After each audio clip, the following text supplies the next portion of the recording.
Warden.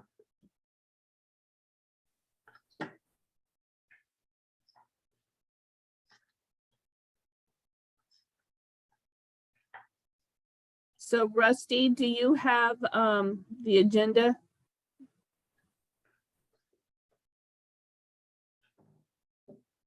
I have the agenda in front of me, but I'm not Rusty. Yes, I believe I do. Okay, did you want to lead the meeting or do you want me to do the meeting? I'll follow your lead. Looks like it's about 5 o'clock. Is Brian in, or? I don't see Brian. I texted him a little bit ago, but I haven't had a reply, so I'm not sure. Okay. Guess we can give him one more minute and then start.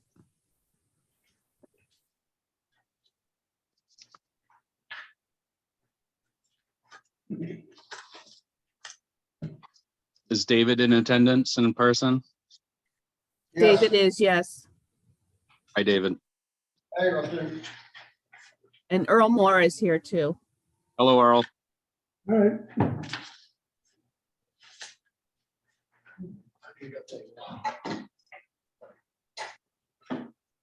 We got plenty of room up here if you want to join us. Yeah. Okay. Yes, sir. Well, it looks like it's 5 p.m. And we should Oh, probably. Lee needs the number to call. Let's see. It's on the.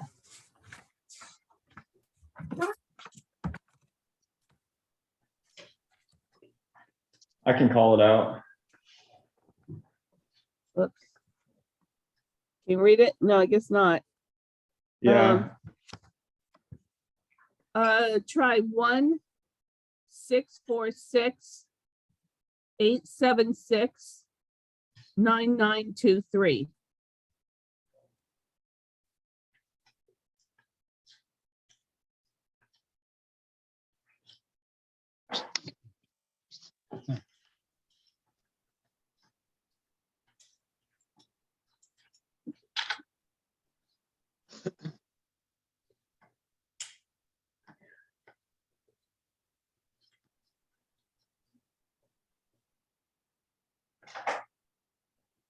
Lee, I just forwarded you the agenda, which has the passcode that you're going to need to put in.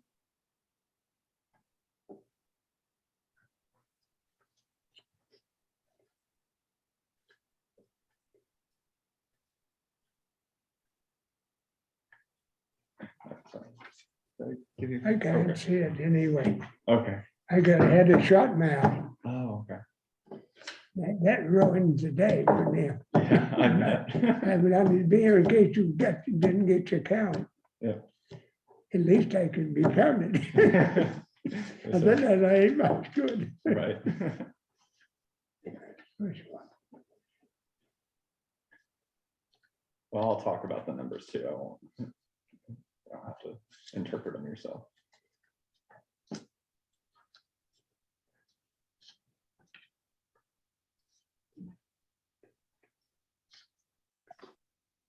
Well, when we get Rusty back, and I guess Lee's trying to call in, then we can get started. Yeah, I'm here. Okay.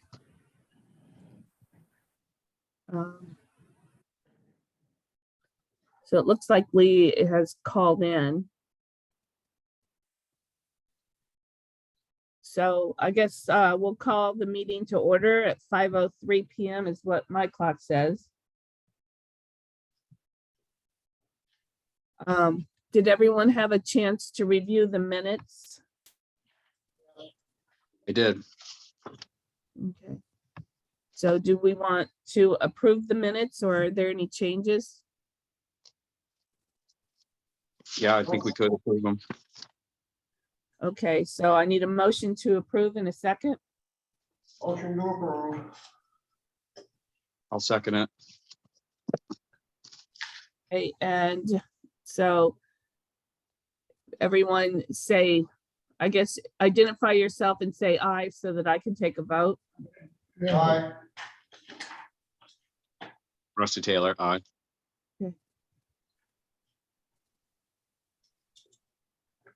David, Yeah, aye, I said it.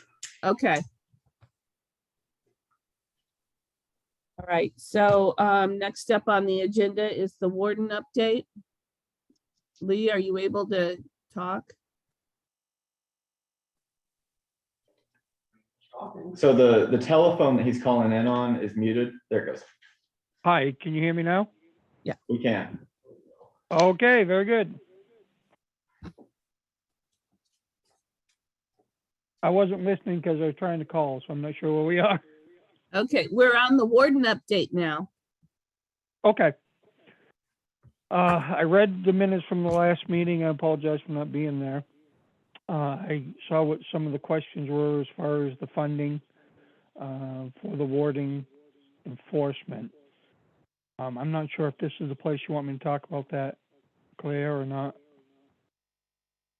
I think you can talk about it if you want to, or you can hold it for when Jake talks about the treasurer's report. Okay. As far as the wardens go, we've maintained the same level, the same people that we had last year. The only difference is that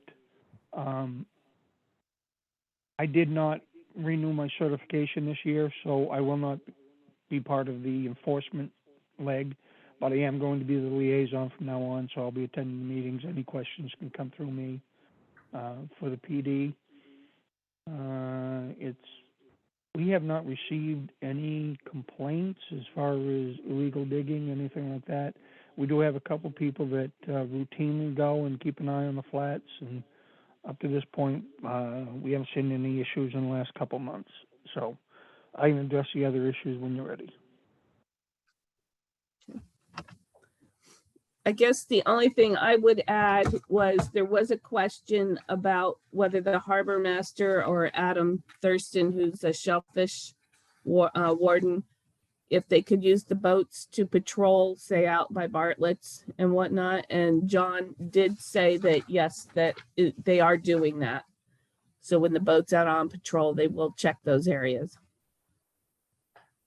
Yeah, I did have a question. I did have a conversation with both of them and a talk with the chief, and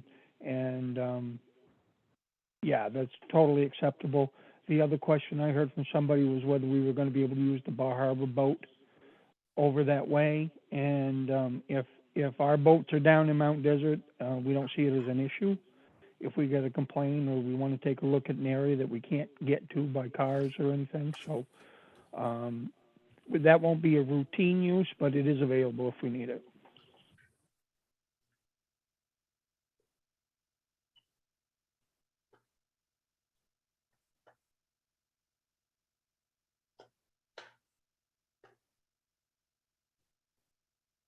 Okay, is there anything else? Any other questions?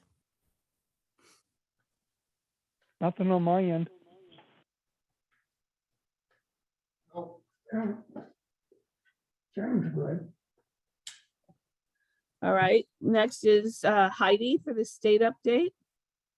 Hi, good evening, everyone. I just have one item I would like to bring to your attention if you haven't already heard about it.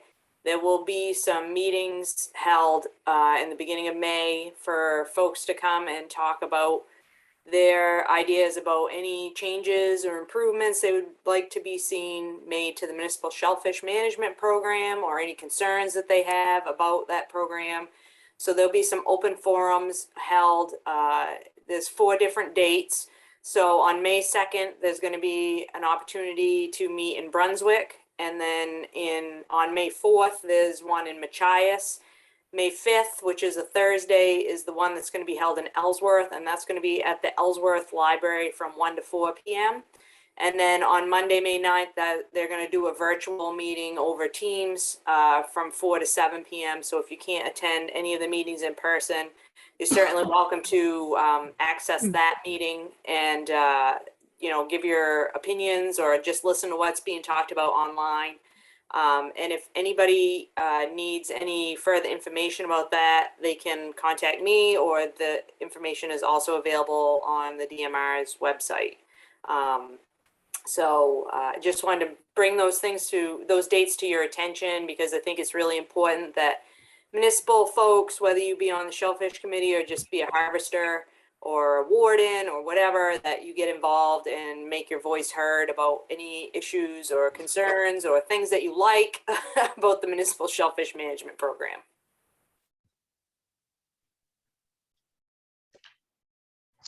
Very good, thank you. Okay, thank you, Heidi. I guess next is Jake. He's going to talk about, you guys had some questions about the funds that were available for the shellfish and how they're being used or what we can use them for. Yeah, hi, for those of you that don't know me, my name is Jake Wright. I'm the new treasurer and finance director for the town. If people want to see the numbers that I'm going to be talking about, I can share my screen. Otherwise, I can just talk about the numbers for those that are on Zoom. Is there any preference? Yeah, if you just want to give us a rundown. Okay, I can do that. So we just got our 2021 audited financial statements. So that is the baseline that we're going to start talking about. The audited financial statements show that the shellfish fund balance, or what you guys will refer to as, kind of your budget, is $15,920. That's derived from historical revenues exceeding expenditures of running the shellfish enforcement program. From that, I've extrapolated out from that baseline and accounted for the figures that do not show in that 15,920. And as an unaudited current number, you have $15,682.05. In terms of what that can be used for, I have been pointed to the original ordinance that doesn't seem to give a ton of detail, but it says fees received from shellfish licensing shall be used by the town for shellfish management, conservation, and enforcement. So my thinking is that, it would be the committee's job to come up with purchases and expenses that fit those guidelines. And then it would be reviewed by the Board of Selectmen and myself to, verify that we agree that the purchase or the expense that you're proposing is in line with the required use.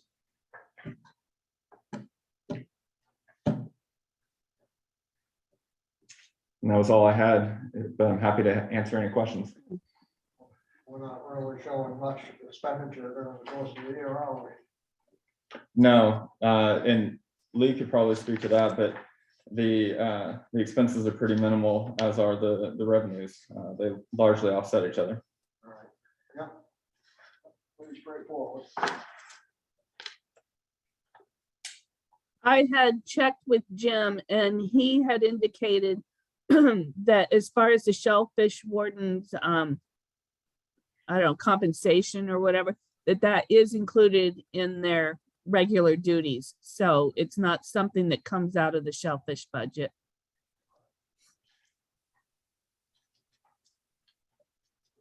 Not That to, is correct. oh, sorry, not to backtrack, but I was just wondering where, was it Officer Guilford? Was that who it was that mentioned he hadn't renewed, but is Kevin Edgecombe and someone going to be renewed as far as certified for the warden program?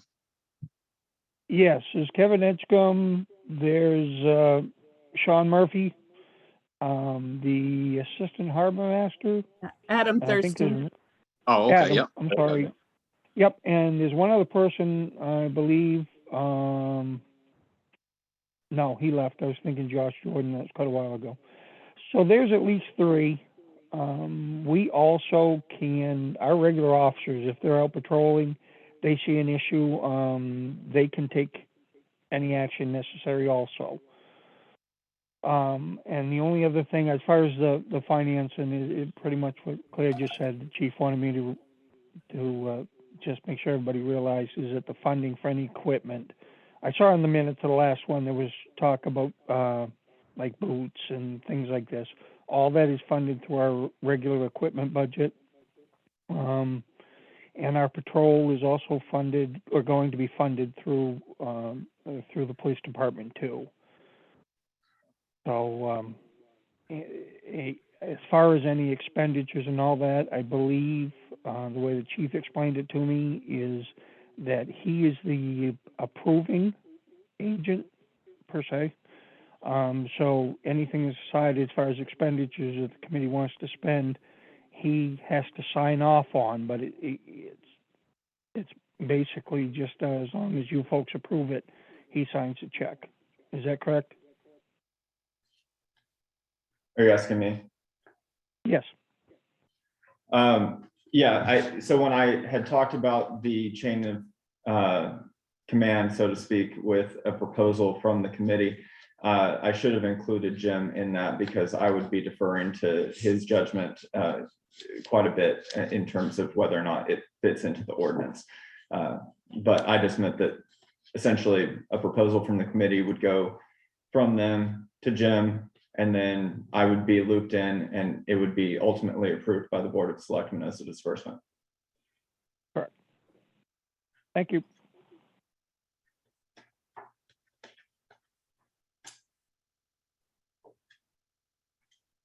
Are there any other questions? Yeah, I had one question, Claire. Sure.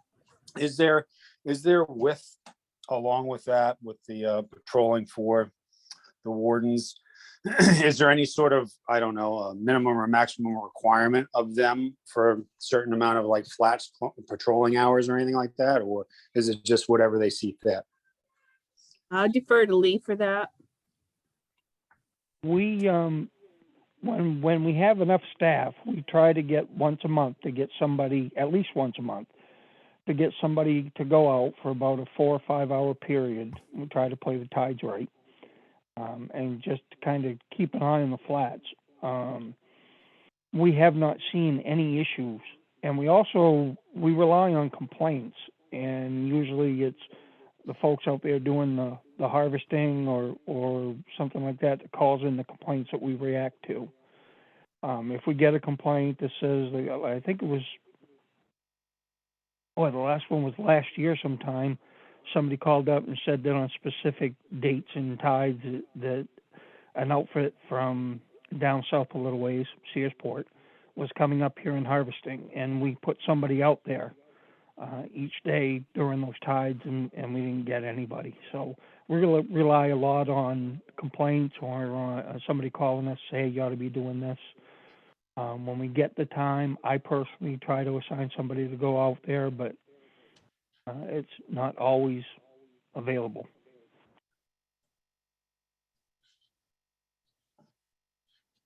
Does that help you, Brian?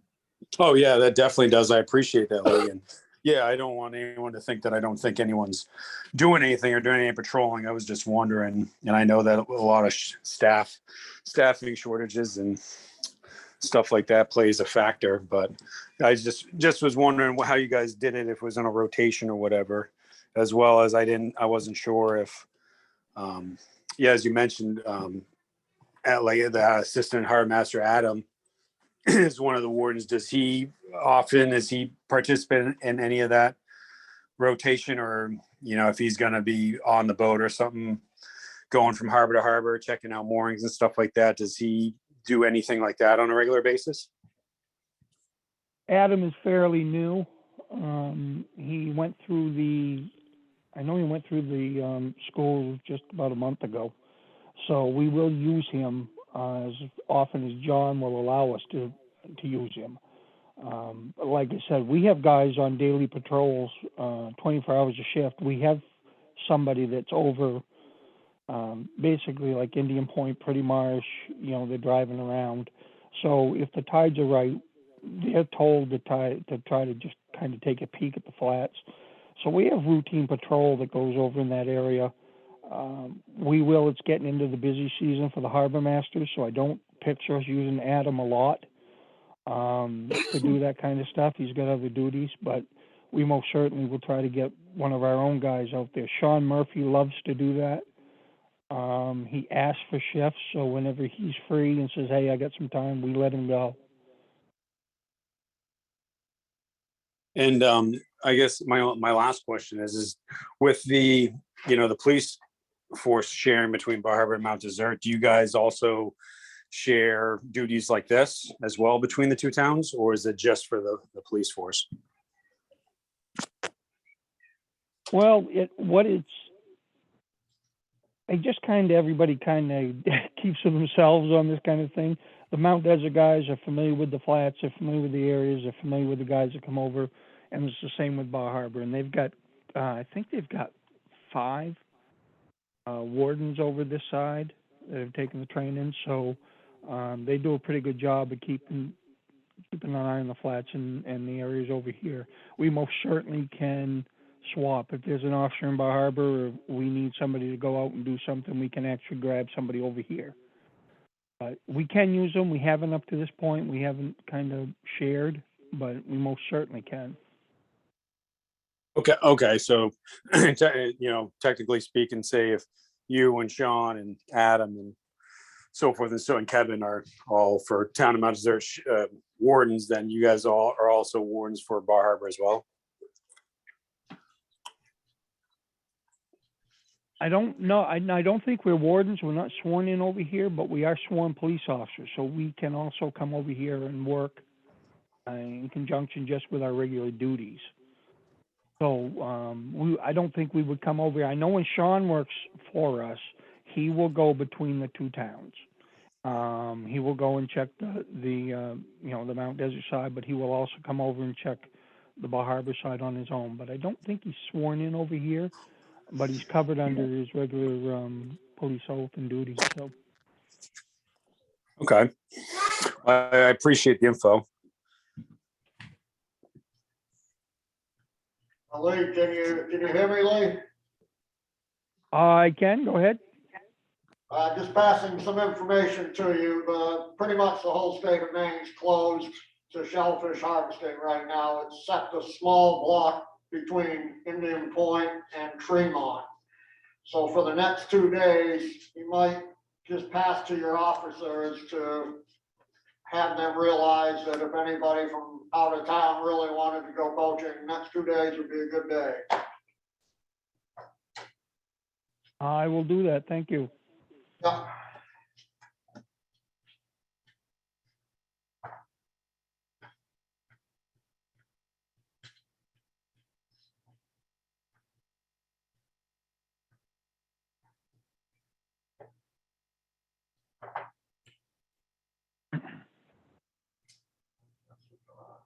Okay, is there any other questions regarding the funding and how the police are being used for warden patrol?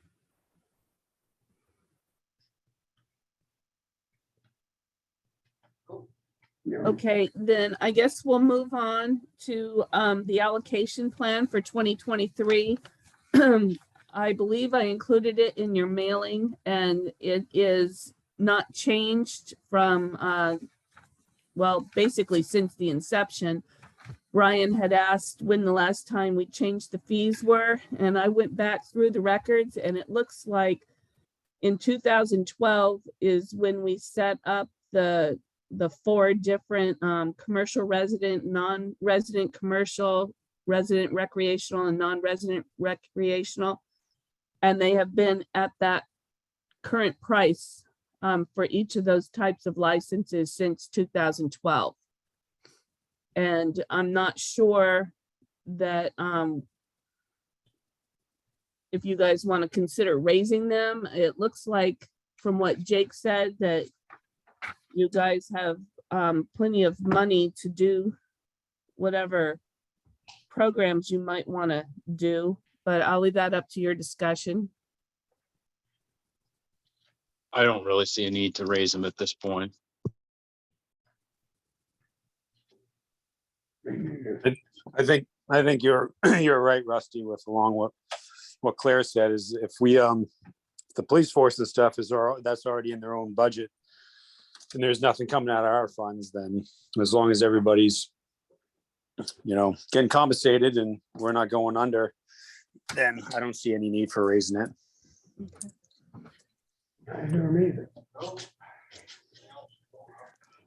Okay, well then, could I have a motion to approve the allocation plan for 2023 or 2022?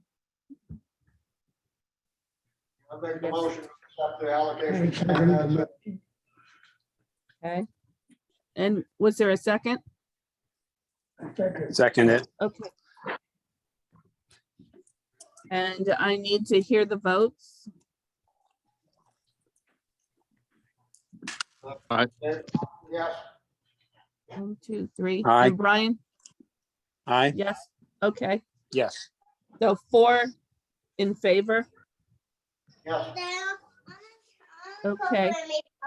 So then I guess we're at the point of, is there any other business that you guys want to discuss that I didn't have on the agenda? Claire, could you explain the sunset clause with the information you sent to me in the agenda?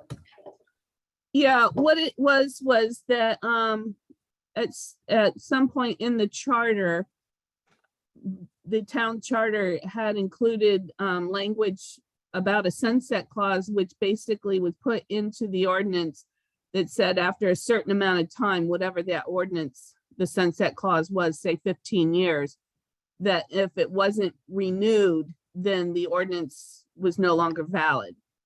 And that apparently is pretty unusual for towns in Maine to be doing that. So we are changing our charter to get rid of the sunset clause provision and going through any ordinances that have a sunset clause in it and basically removing that sunset clause. But what's in the charter and still remains in effect is that the ordinances are supposed to be reviewed by the Board of Selectmen every 5 years to make sure that they're still meeting the needs of the town and that they still need to be on record. So we're not, basically all we're changing in the Shellfish ordinance is we're removing the 15-year sunset clause, which says that it's defunct after 15 years and that you'd have to go back and renew it at town meeting. And that has no reference to any of the specific ordinances that refer to any of the daylight clauses in the laws and regulations. That's completely different, correct? Correct. It has nothing to do with anything other than when the ordinance would no longer be valid unless it was renewed. Yeah, all set. Thanks. So Claire, this is Chris Peterson. If this is a good time, I have a couple things from Bar Harbor to bring up. Okay. So I know most of you guys, but not all of you. I'm Chris Peterson. I'm chair of the Bar Harbor Marine Resource Committee, and that's one thing is from the chair, another is from the town. In terms of Bar Harbor, we went for a Maine Shellfish Restoration and Resilience Grant that Rusty and maybe Brian, a couple people were in on. We got money from that fund, and one of the things we got money for was to do microbial source tracking. So to try to help DMR figure out a couple of coves that have seasonal closures. One of them is in Bar Harbor. So one of them is Northwest Cove, which is really close to your boundary up in Western Bay. And then after talking to Victor Doyle and talking to Rusty, we added a second spot, which was off Bartlett's Landing Road. Is that what you call Pirates Cove, Rusty? I think that's what that is. That's where the causeway empties out. Yeah, I believe. And so we have money and we have an intern to collect some water samples, take them over to DMR. And then and the closure is, I think, well, I can't remember. I think it's July to October. And so we're going to be taking samples during that time. We'll take 2 samples at each site. They'll do one, and if it has high bacteria in it, we'll save it and then send it to a lab. And what the lab can do is help us figure out if it's human caused or horse caused or beaver caused or whatever. And that helps us figure out how to get it open again. And so the expensive thing is actually the DNA work to try to figure out where the bacteria come from. And those end up costing a couple $100 a shot. And so we have a few $1,000s in this grant to do that. And so it's not going to cost the town of Mount Desert anything. If we're lucky, we'll figure out, get a little bit better sense and maybe get a flat open seasonally. And so that's the first one. I don't know if anybody has any questions about that, but I'm happy to answer anything. I just want to say thanks for including us on that and working hard on getting that grant, Chris, and congratulations to the town of Bar Harbor for getting it. And I think it's another example of a great collaboration that we can do between the towns.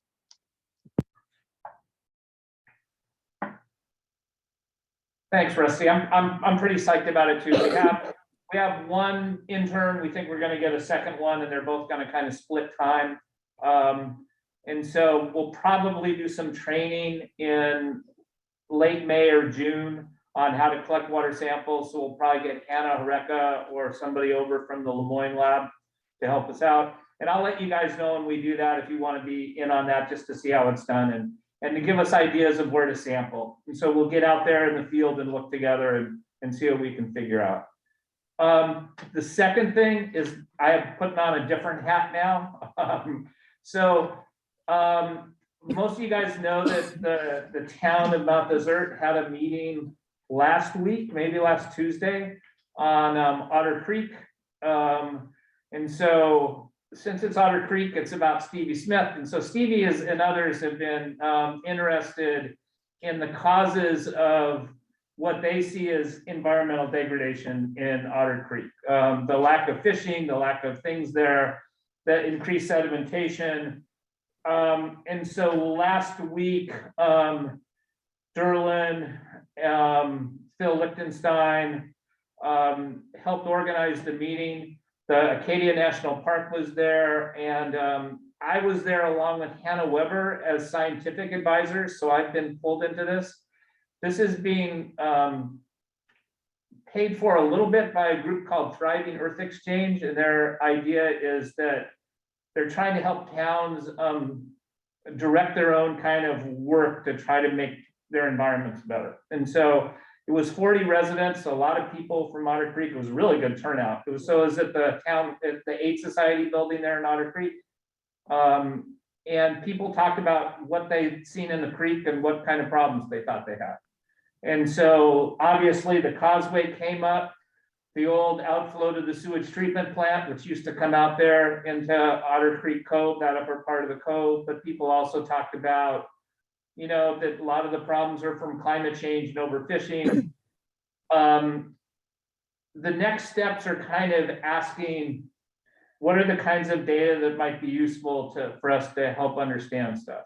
And so I'm going to be reaching out, Heidi, to you, because one of the things is going to be about checking either bivalves or checking soil for contamination from the sewage years. And so I know that like you and Hannah did that in various coves, did some checking of stuff. So, we're not experts in that. So I'm not necessarily doing the science, but I'm directing it to the people that know. So I just have to know people that know. And so that's what I'm doing. Another thing we're going to probably do is do a survey in there. I don't know if you guys want to help with that. I've been out there before. My sense of Otter Cove is that there's a lot of big adults and there's virtually no recruitment of little guys in there. There's just a few big adults left, not much else in terms of clams. But if you guys have any things that either information that you have from the years you've been out there and about, or if you, have other thoughts about what kinds of things would be good to go, I'm happy to meet like one-on-one with people or,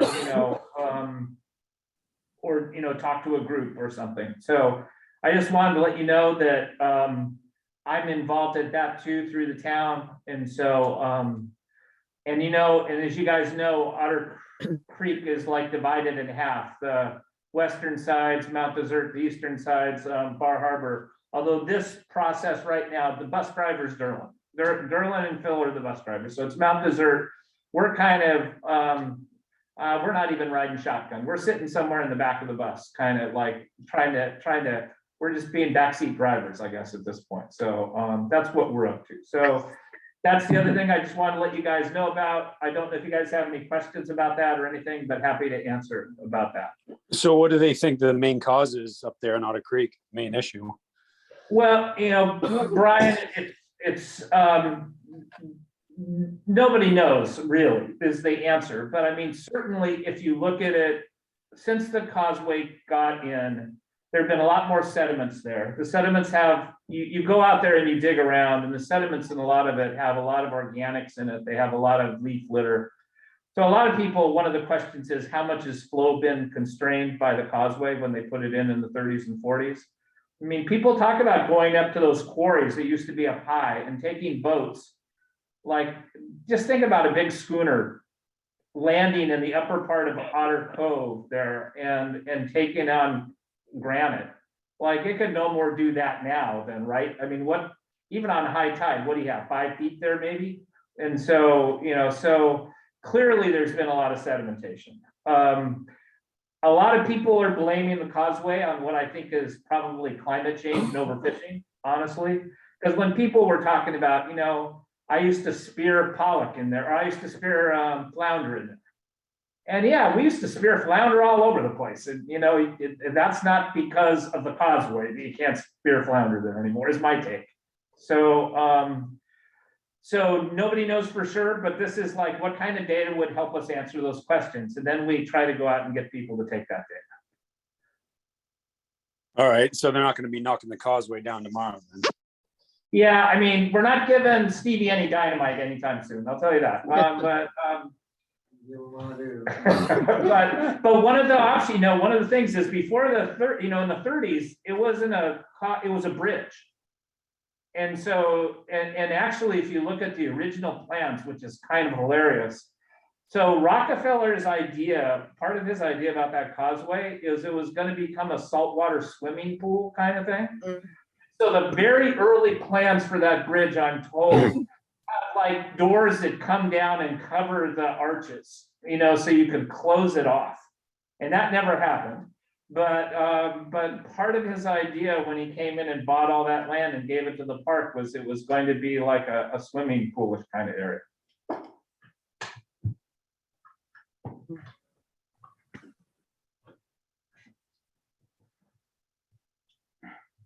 Thank you, Chris. Thanks, Claire. Happy to, and if anybody wants to reach out to me, you can, a lot of these folks, Rusty clearly has my info, and happy to talk to anybody, offline about anything.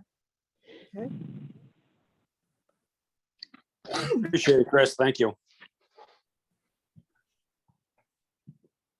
there any other business?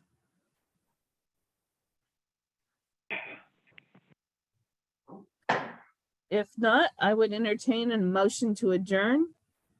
Motion to adjourn. Second. Okay, and a vote. Third it. Yes. Yes. Yeah. All right. Yes. 4. Okay, thank you, guys. Oh, before we go, should I just wait to hear from Rusty about when you want to have another meeting? Probably. I'm not sure when would be appropriate. Well, and why don't I just wait to hear from you? Maybe you want to wait until the fall or something. I will submit the allocations to DMR and put the ad in the paper for the new licenses to go on sale for July. And then we can touch base after that. That would be great. Okay. Okay, thank you, everyone. Awesome. Thank you very much, guys. You guys have a good rest of your night.